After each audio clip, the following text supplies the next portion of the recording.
मन पर काबू कैसे करें? ध्यान साधना का सरल तरीका जानिए। आनापानसति क्या है? आज हम बात करने जा रहे हैं एक ऐसी समस्या के बारे में जिसका सॉल्यूशन हर कोई चाहता है। इससे फर्क नहीं पड़ता कि आप एक स्टूडेंट हैं या आप 9 से 5 तक की कोई जॉब करते हैं या फिर आपका कोई बिजनेस करते हैं। अगर आपका मन बार बार भटकता है तो जाहिर सी बात है आप अपने लक्ष्य पर फोकस नहीं कर पाएंगे, और अगर फोकस ही नहीं होगा तो उस काम की क्वालिटी के बारे में तो क्या ही बोलना। स्टूडेंट्स के लिए तो ये प्रॉब्लम काफी स्ट्रेसफुल होती है, क्योंकि एग्जाम्स में अच्छा स्कोर बनाने के लिए फोकस कितना जरूरी ही है ये तो हम सब जानते ही है। तो आज का हमारा टॉपिक यही है कि मन को काबू में कैसे किया जाए।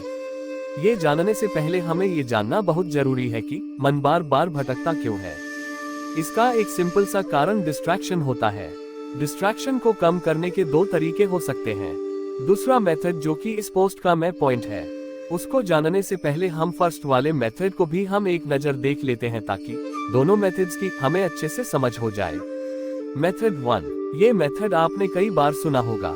इस मेथड में हमें अपने आसपास की हर चीज को इस तरह से मैनेज करना पड़ता है जिससे हम डिस्ट्रैक्शन से बच सके। यानी कि हम अपने आसपास के एनवायरनमेंट को इस तरह से बदल दें जिससे कि हम कम से कम डिस्ट्रैक्ट हो।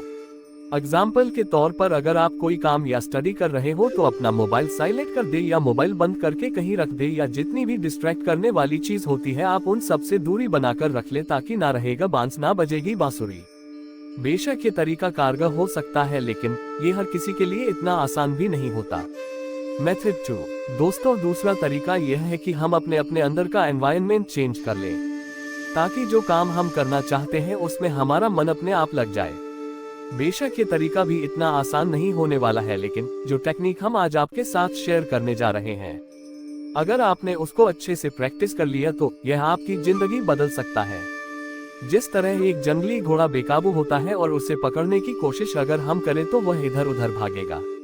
क्या करें अभी वह बेलगाम जो है, लेकिन बस एक बार अगर आपने उसे काबू में करके सही ट्रेनिंग दे दी तो फिर वह वही करेगा जो आप चाहेंगे। दोस्तों, वैसे ही हमारा मन भी उसी घोड़े की तरह इधर उधर भागता है। हमारा मन भी बेलगाम है, लेकिन एक बार काबू में कर लेने के बाद जिस तरह वह घोड़ा अपने मालिक के अनुसार वही जाता है जहां उसका मालिक चाहता है, वैसे ही आपका मन भी आपकी सुनेगा। ये कैसे संभव होगा? इसको समझने के लिए हमें आनापान साधना को समझना होगा। आनापानसति क्या है? यह एक प्राचीन पाली शब्द है जो कि इन 3 शब्दों से मिलकर बना है। इसमें आना का मतलब होता है भीतर आने वाला सांस, अपान का मतलब होता है बाहर जाने वाला सांस, सति का मतलब होता है आते और जाते सांस की जानकारी होना।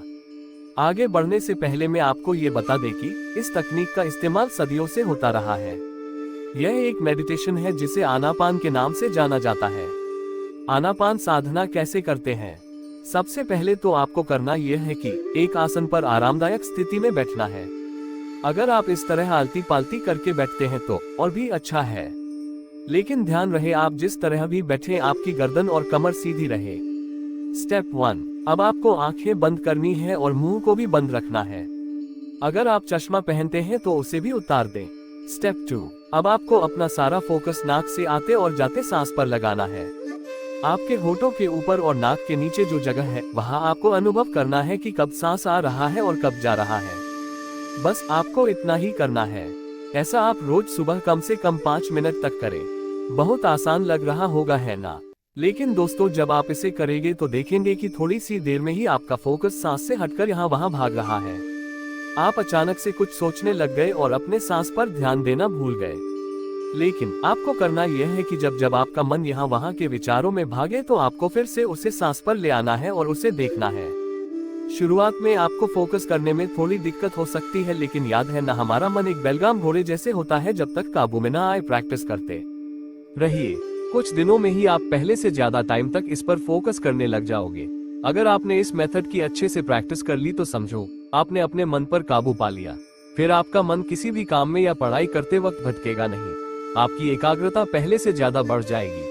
इतना ही नहीं दोस्तों, एकाग्रता बढ़ाने और मन को काबू करने के अलावा भी आनापान साधना के कई सारे महत्व होते हैं। अगर आपको आनापान साधना के बारे में और डिटेल में जानना है तो आप हमें नीचे कमेंट बॉक्स में बता सकते हैं। धन्यवाद दोस्तों। नमो बुद्धाय।